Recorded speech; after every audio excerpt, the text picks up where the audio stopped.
السلام علیکم۔ کہانی کو آخر تک پورا سننے کا، اور اگر آپ چینل پر نئے ہیں تو سبسکرائب ضرور کیجیے گا۔ اس کی آنکھوں کے سامنے اس کی رخصتی کے مناظر گھوم رہے تھے۔ اس کی والدہ بہتے آنسوؤں کے ساتھ اسے نصیحت کر رہی تھیں کہ بیٹا، شوہر کی وفادار رہنا۔ تمہارا باپ رہا نہیں، بھائی کوئی تھا نہیں، تمہارا واحد سہارا اللہ تعالیٰ کی ذات کے بعد تمہارا شوہر ہے۔ اس کے برے رویے کو بھی مسکرا کر سہ لینا، اس کے غصے اور جبر پر بھی صبر کر لینا، اور گھر نہ ٹوٹنے دینا۔ پھر منظر بدلتا ہے اور وہ گاڑی سے اتر کر سسرال میں پہلا قدم رکھتی ہے۔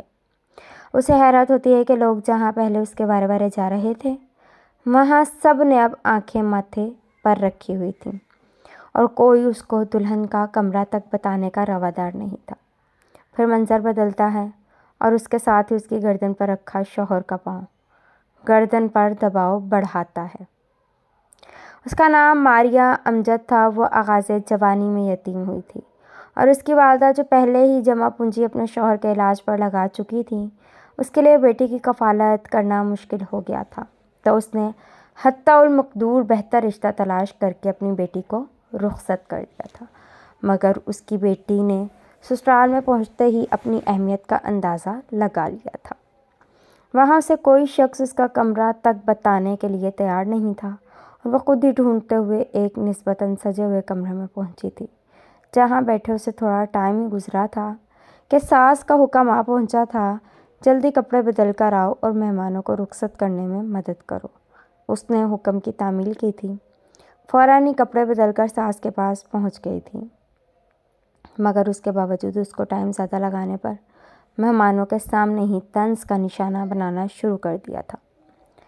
وہ سمجھ گئی تھی کہ یہاں گزارا آسان نہیں ہوگا، مگر وہ جانتی تھی اس کی والدہ کے لیے بھی اس کا بوجھ اٹھانا آسان نہیں ہے، لہٰذا اس نے جیسے تیسے وہیں گزارا کرنے کی ٹھان لی تھی۔ مہمانوں کو رخصت کرنے کے بعد اسے ایک اسٹور نما کمرے میں بھیج دیا گیا تھا۔ کمرے کی حالت بتا رہی تھی وہاں پہلے گھر کے ملازماؤں کی رہائش تھی۔ اس نے کمرے میں پھیلا ہوا کچرا سنبھالا، کمرے کو رہنے کے قابل بنایا اور بیٹھ کر شوہر کا انتظار کرنے لگی، یہاں تک کہ صبح فجر کی اذان ہو گئی، مگر شوہر کی آمد نہ ہوئی۔ اور وضو کرنے کی نیت سے اٹھی اور ڈھونڈتے ڈھونڈتے باتھ روم تک پہنچی۔ وضو کر کے پلٹی، نماز ادا کی اور تھوڑی سی تلاوت کر کے لیٹ گئی۔ سارے دن اور رات کی تھکن کی وجہ سے اس کی آنکھ لگ گئی، تو صبح 8 بجے کے قریب اسے جھنجھوڑ کر اٹھاتے ہوئے کہا گیا، مہارانی صاحبہ، سب لوگ ناشتے کا انتظار کر رہے ہیں اور تم یہاں مزے سے نیند پوری کر رہی ہو۔ اگر تم نے یہی لچھن رکھنے ہیں تو اپنی ماں کے گھر ہی بیٹھی رہتی، یہاں ہم پر بوجھ بن کر کیا کرنا تھا۔ وہ ساس سے معافی تلافی کرتے ہوئے اٹھی تھی اور سب کو ناشتہ کروانے لگی۔ گھر میں اس کا شوہر، دیور، طلاق یافتہ نند اور بچے، ساس سسر ملا کر کل 15 افراد مقیم تھے، جن کے لیے 2 ملازماؤں کے علاوہ ایک خانسا ماں بھی رکھا گیا تھا۔ شادی والے دن پر ان تینوں کو فارغ کر دیا گیا تھا، کیونکہ وہ لوگ در حقیقت دلہن نہیں، ایک کل وقتی ملازمہ لا رہے تھے جسے 3 لوگوں کا کام اکیلے کرنا تھا۔ جب وہ سسرال کی امیدوں پر پورا نہیں اتر پا رہی تھی تو سسرال والوں نے بہانے سے اس کی والدہ کو بھی پاس ہی بلا لیا تھا۔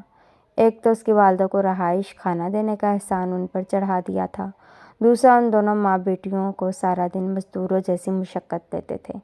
وقت کی آزمائش اب بھی باقی تھی۔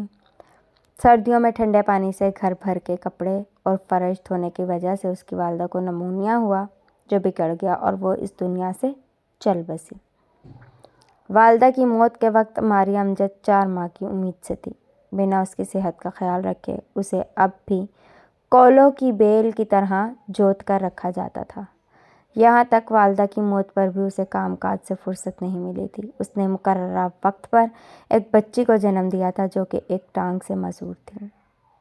معذور بچی کو جنم دینا لاوارث ماریہ کا جرم ٹھہرا تھا، کیونکہ اس کے سسرال والوں کو وہم ہو گیا تھا کہ یہ ہمیشہ اپاہج بچوں کو ہی جنم دے گی، لہٰذا اس سے جان چھڑانے کا فیصلہ کر لیا گیا تھا۔ اب طلاق کی صورت میں حق مہر کی رقم ادا کرنا پڑتی، لہٰذا ماریہ کے شوہر نے اپنی والدہ سے مشورے کے بعد ماریہ کو ہٹانے کا سوچا، اور جس دن اسپتال سے ڈسچارج ہو کر ماریہ امجد گھر آیا تھا، اسی رات اس کی گردن پر پاؤں کی مدد سے دبا کر اس کی جان لے لی۔ ماریہ کے شوہر کے پاؤں کا دباؤ اس کی گردن پر بڑھتا جا رہا تھا اور اس کے سامنے اس کا ماضی گھومتا جا رہا تھا۔ وہ سوچ رہی تھی کہ ایسا انجام کیوں؟ پھر جب اسے موت یقینی نظر آنے لگی تو اسے اپنی نومولود بچی کی فکر ہوئی۔ اس نے آخری بار بچی کو پیار دینے کی خاطر ہاتھ بچی کی طرف بڑھایا، مگر ہاتھ بچی تک پہنچنے سے پہلے ہی ماریہ کی گردن ٹوٹ گئی۔ اس دنیا کے عذاب سے اس کی جان چھوٹ گئی۔ بچی کو آخری بار پیار دینے کی حسرت دل میں لیے وہ قبر میں جا پہنچی اور موت کی وجہ جنات کو قرار دے کر قصہ ختم کر دیا گیا۔